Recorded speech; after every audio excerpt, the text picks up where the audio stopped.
Welcome to the Packer Mentality Podcast. I am your host, Patrick Corrigan. Thank you so much for joining me. In this episode, we'll be breaking down how the Packers have transformed their receiving core into a more dynamic athletic group and what this means for the 2023 season and beyond. News from over the past couple days, we did find out that Mercedes Lewis probably will not be back with the Packers in 2023, which means there will have been a complete exodus at pretty much the whole wide receiving core and most of the tight end group since 2021. Leaving at wide receiver, Packers lost Marquez Valdez-Scantling, 26 receptions, 3 touchdowns in his last season. Equanimeous St. Brown, 9 receptions, 98 yards in his final season with the Packers. Davante Adams, Mari Rogers, who I think only caught 4 passes last season for the Packers. He went to the Texans and caught 12 passes in 6 games, which is more than his entire Packers career. Allen Lazard left this past offseason, 60 receptions, 6 touchdowns. Randall Cobb, 34 receptions, 1 touchdown.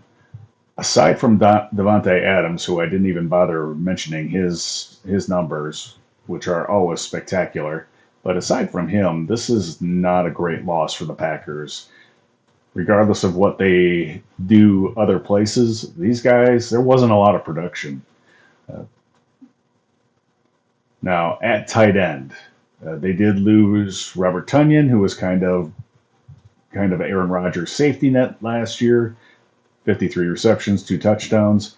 Mercedes Lewis, not a big factor in the passing game, just 6 receptions, 2 touchdowns, but he was a big factor in the blocking scheme, both in the running game and in pass protection. He will be missed there.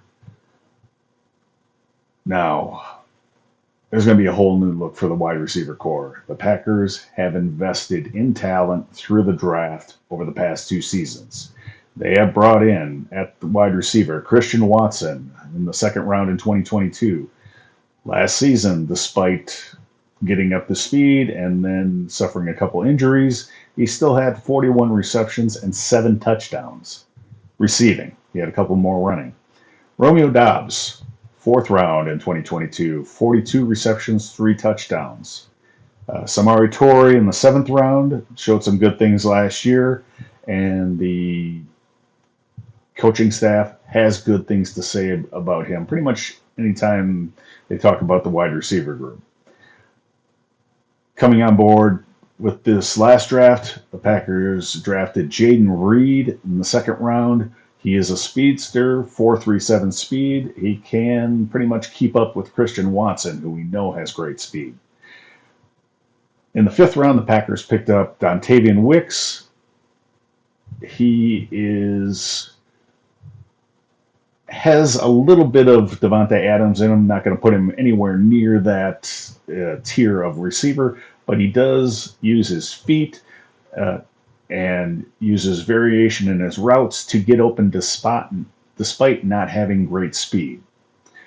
In the 7th round, the Packers picked up Grant Dubose out of Charlotte, and he set school records. Just great production at Charlotte, great route runner, reliable, and good hands.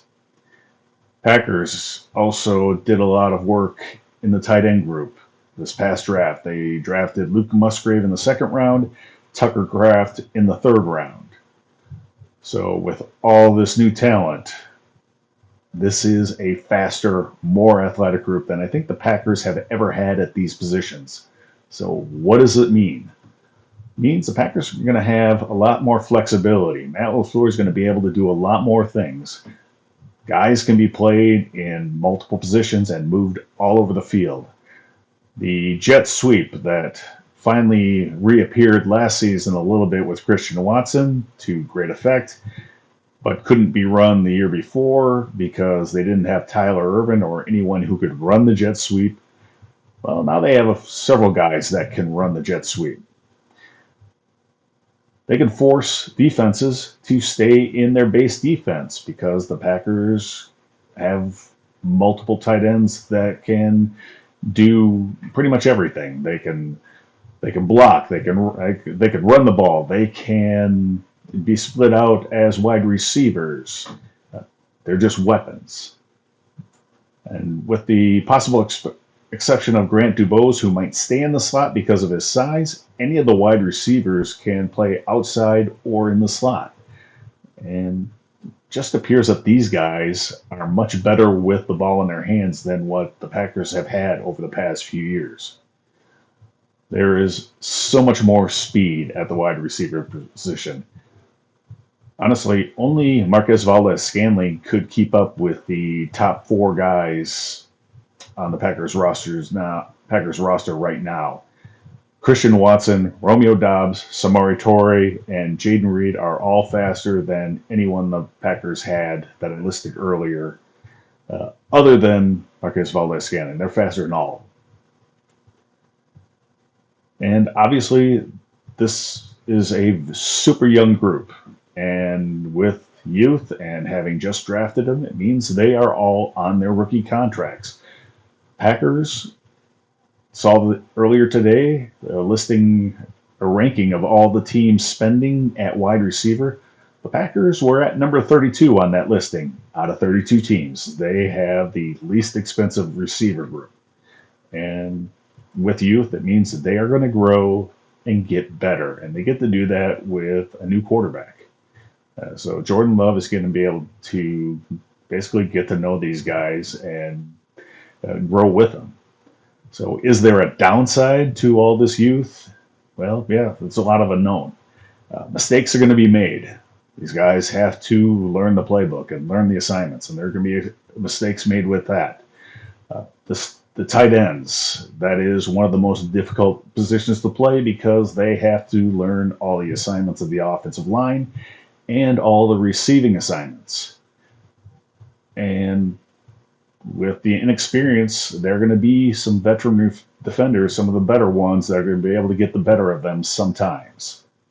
And that'll also go for some of the better defensive coordinators who may be able to scheme up and confuse these receivers. And obviously, when you draft guys, sometimes guys just don't turn out. They might just not live up to what we thought they could be. But even with that downside, these guys will get a chance to make a difference on the field. There will be no veterans taking away snaps from any of these guys. They'll succeed or fail on the field. There are no other options. But I'm really looking forward to seeing what this group can do. It's a very interesting group, and I think it'll be an exciting group. The NFL schedule gets released Thursday. I will give you my thoughts on the schedule and possibly where some wins can be found for the Packers. Until then, have a great week. Please be safe and go Pack Go.